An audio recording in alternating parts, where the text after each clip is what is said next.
एक बार की बात है, एक जंगल में एक भील रहता था। भील का एक लड़का था। लड़के का नाम एकलव्य था। एक दिन एकलव्य हस्तिनापुर नाम के एक नगर में गया।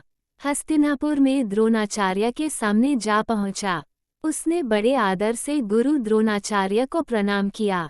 द्रोणाचार्य ने पूछा, तुम कौन हो? यहाँ पर क्यों आए हो? बालक एकलव्य ने अपने दोनों हाथों को जोड़कर बड़े प्रेम से कहा, गुरुदेव, मैं एक भील बालक हूँ।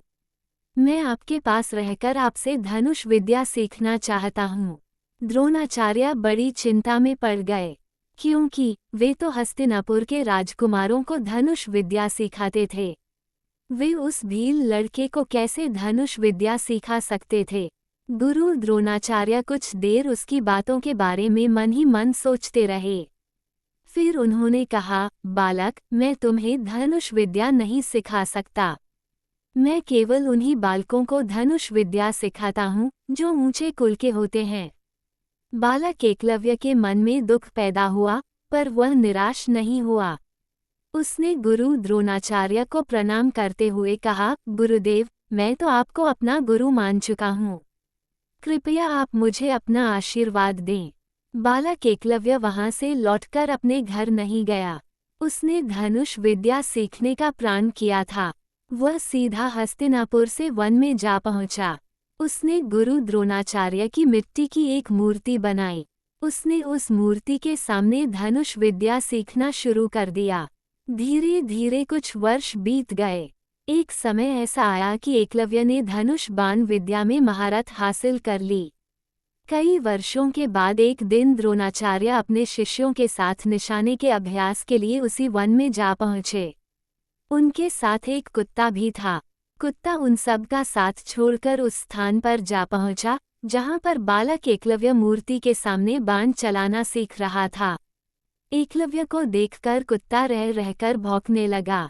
पहले तो एकलव्य ने कुत्ते को चुप कराने का प्रयास किया, पर जब कुत्ते ने भौंकना बंद नहीं किया तो उसने उसके मुंह में 7 ऐसे बाण मारे कि कुत्ते का मुंह बाणों से भर गया, पर उसे चोट बिल्कुल भी न लगी। कुत्ता भागकर द्रोणाचार्य के पास पहुंचा। द्रोणाचार्य और उनके शिष्य कुत्ते को देखकर आश्चर्य में पड़ गए। सभी लोग सोचने लगे कि ऐसा कौन सा वीर है जिसने कुत्ते के मुंह में इस प्रकार से बाण मारे हैं कि कुत्ता घायल भी नहीं हुआ है। गुरुदेव द्रोणाचार्य अपने शिष्यों के साथ उस वीर की तलाश में निकल पड़े। अंत में द्रोणाचार्य उस स्थान पर पहुंचे जहां पर बालक एकलव्य बाण चलाना सीख रहा था। एकलव्य द्रोणाचार्य को देखते ही उनके चरणों में गिर पड़ा। द्रोणाचार्य ने उससे पूछा, हे वीर, क्या तुमने ही हमारे इस कुत्ते के मुंह में बाण मारे हैं? एकलव्य ने कुछ न बोलकर अपने सिर को नीचे की तरफ झुका लिया।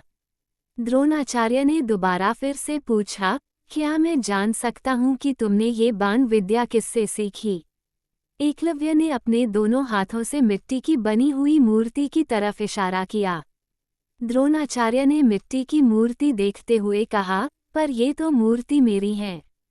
एकलव्य ने उत्तर दिया, हाँ गुरुदेव, ये बाण विद्या मैंने आपसे ही सीखी है।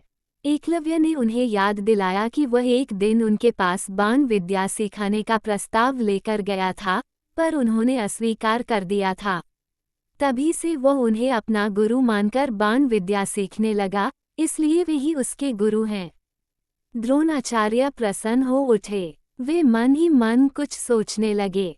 उन्होंने सोचकर कहा, बालक, तुमने मुझसे बाण विद्या सीखी है, क्या तुम मुझे गुरु दक्षिणा नहीं दोगे? एकलव्य ने द्रोणाचार्य से कहा, आज्ञा करें गुरुदेव, आप गुरु दक्षिणा में क्या चाहते हैं? गुरु द्रोणाचार्य ने कहा, बालक, मैं गुरु दक्षिणा में तुम्हारे दाहिने हाथ का अंगूठा चाहता हूँ। एकलव्य ने सोचा, मेरे दाहिने हाथ का अंगूठा दे देने से मेरे कई वर्षों की बाण विद्या बेकार चली जाएगी। मैं न तो निशाना लगा सकूंगा, न ही बाण चला पाऊंगा।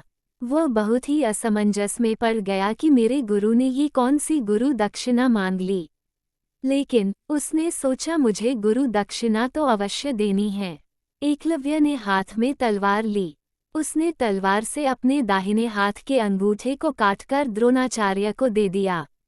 द्रोणाचार्य ने प्रसन्न होकर उससे कहा, बेटा एकलव्य, मैं तुम्हें आशीर्वाद देता हूँ कि तुम्हारे यश की कहानी सदा धरती पर गूंजती रहेगी। नैतिक सीख। गुरु द्रोणाचार्य ने एकलव्य का अंगूठा मांगकर बहुत गलत किया। किसी को ऊंचा उठाने के लिए दूसरे को नीचे गिरा देना कहीं का कोई दक्षिणा नहीं कहलाता है। चाहे गुरु जैसा भी हो, हमेशा अपने छात्र को आगे बढ़ाने का ही प्रेरणा देता है। लेकिन इतिहास में गुरु द्रोणाचार्य एक के बारे में जाना जाएगा। गुरु ऐसे थे जिन्होंने अपने छात्र को नीचे गिराकर और उनका काबिलियत छीन लिया गया, बस अर्जुन को आगे बढ़ाने के लिए।